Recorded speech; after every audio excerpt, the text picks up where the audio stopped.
একটি ছোট গ্রামে থাকত ৯ বছরের একটি মেয়ে, নাম নীলু। ওর চোখে ছিল একরাশ স্বপ্ন। সবচেয়ে বড় স্বপ্ন ছিল একটা বড় রঙিন ঘুড়ি ওড়ানো, যা আকাশে উড়বে পাখির মতো স্বাধীনভাবে। কিন্তু নীলুর পরিবার ছিল গরিব। ঘুড়ি কেনার মতো টাকা তাদের হাতে ছিল না। বাবা দিনমজুর, মা অন্যের বাড়িতে কাজ করতেন। তবুও নীলু হার মানেনি।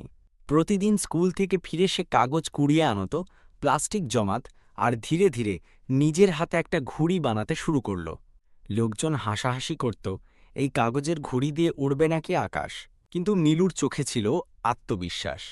সে বলতো, ঘুড়ি উড়াতে টাকা না, দরকার স্বপ্ন আর চেষ্টা। অবশেষে একদিন তার ঘুড়ি তৈরি হল। লাল, হলুদ আর নীল রঙে ভরা সেই ঘুড়িটি দেখতে ছিল একেবারে রাজকীয়। সেদিন ছিল পয়লা বৈশাখ। গ্রামের সবাই ঘুড়ি ওড়াতে ব্যস্ত, আর নীলুও নিজের তৈরি ঘুড়ি নিয়ে মাঠে গেল। প্রথমে বাতাসে উঠতে চায়নি ঘুড়ি, সবাই হাসল। কিন্তু নীলু দম দিল, আবার বারবার চেষ্টা করল। অবশেষে ঘুড়িটি আকাশে ভেসে উঠল। পুরো মাঠে সবাই হাততালি দিল। গ্রামের লোকদের মুখে হাসি, চোখে বিস্ময়। সেদিন শুধু ঘুড়িই আকাশে উড়েনি, উড়েছিল এক ছোট মেয়ের অদম্য স্বপ্ন। শিক্ষা: নিজের স্বপ্ন পূরণ করতে কখনো হাল ছেড়ো না। চেষ্টা থাকলে যে কোনো স্বপ্ন বাস্তব হতে পারে।